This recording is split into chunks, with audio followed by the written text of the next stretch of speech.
And desire, of course, is the thing that traps us in this material world. We want something that we don't have. Huh? Or we have something that we don't want. So the key to this is overcoming desire by engaging all of our activities in the service to the Lord, giving up the results of our activity for the service of the Lord, and cleansing ourselves from all unwanted sinful activities. Then we'll always be blissful.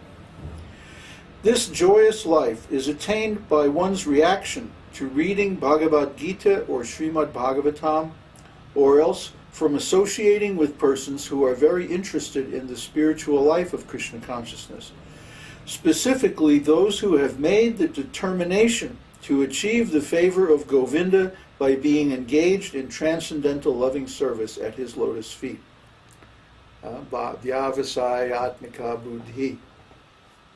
That one must have this absolute determination to engage in devotional service. And Krishna says that one who has this determination, their aim is one. They don't want anything else. Only Krishna consciousness, transcendental devotional service.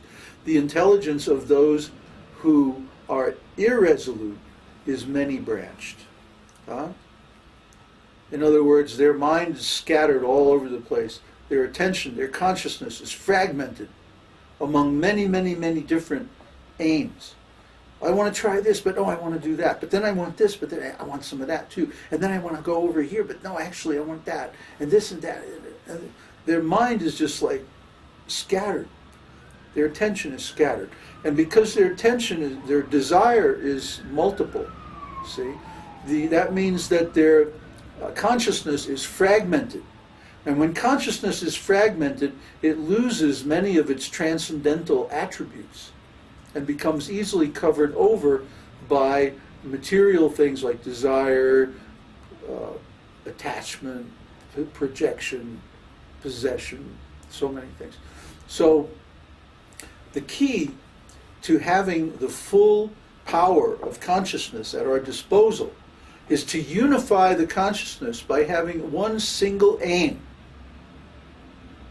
Vyavasaya-buddhi. That means one pointed intelligence. There's only one thing. Just like that story I quoted recently in a post, that the Pandavas and the Kauravas were studying Drona with Drona, studying martial arts. And Drona decided to test his students. So one by one he had them aim at the eye of a bird. It was an artificial bird, a little target sitting up in the tree. And so he asked the different, like Duryodhana, okay, aim at the bird. So he would draw his bow and aim. And then now, what do you see? And so they were saying, well, I see the bird, I see the tree, I see everybody standing here. And Drona says, no, stand down. Don't shoot. And then finally he gets to Arjuna. And he says, okay, Arjuna, aim at the bird. So Arjuna aims. So what do you see? Arjuna says, I see the eye of the bird. Nothing else? No, you don't see the feathers? You don't see the tree? No, just the eye. Okay, shoot. You see? That's the story is meant to illustrate that one pointed aim. How can you miss if all you can see is the target? His whole world shrunk down to that eye of that bird, the target. He didn't see anything else. He wasn't even aware of anything else. So how could he miss? Similarly, if our whole world is our service to Krishna, then how can we miss? How could we be anything but pure devotee? So, I'm going to read that again. This joyous life is attained by one's reaction to reading Bhagavad Gita or Srimad Bhagavatam, or else from associating with persons who are very interested in the spiritual life of Krishna consciousness, specifically those who have made the determination to achieve the favor of Govinda by being engaged in transcendental loving service at his lotus feet.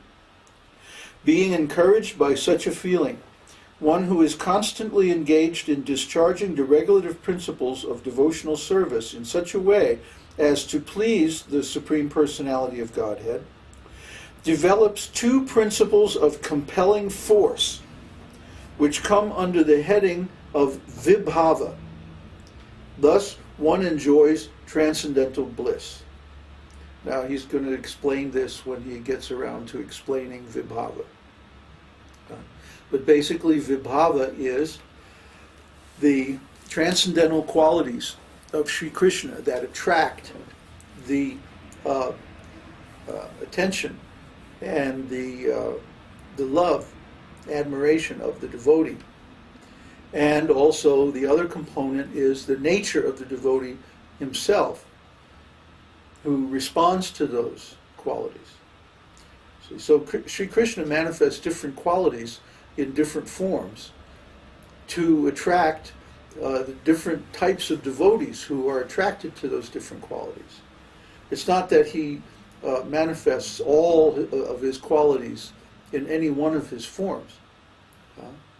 For example, as Govinda, he protects the cows and the gopis. That's his principal mood. But as Vasudeva, Krishna, manifests the mood of a great king. And so he has all these queens and all these palaces and a vast army and so many relatives and like that. So it's a different mood. So he has different forms for all these different moods to appeal or attract to all these different devotees. Different types of devotees are attracted to different forms of the Lord according to their mood, according to their rasa. There are several origins or causes for this compulsive love of Krishna, such as Krishna himself, the devotees of Krishna, and Krishna's playing on the flute. The effect is sometimes loving and sometimes stunted. The effect is loving when the devotee is able to reciprocate, and is stunted when the devotee's situation doesn't allow him to completely respond to the attractive features of the Lord. So we'll get into this when we study vibhāva later on in this section. There are 8 transcendental symptoms found in the body during ecstasy, and all of them are possible only by a mixture of the above-mentioned 5 ecstatic divisions. Actually, the ecstasy is called sāttvika-bhāva, the symptoms of ecstasy. Without some mixture of these 5 ecstatic principles, one cannot relish transcendental bliss. So, all 5 of these bhavas have to be present.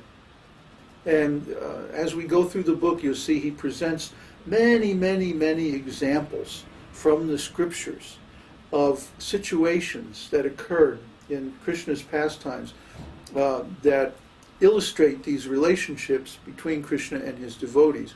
And you can see from the analysis that all these 5 factors are always present. We will go through and figure these out, so it becomes absolutely clear.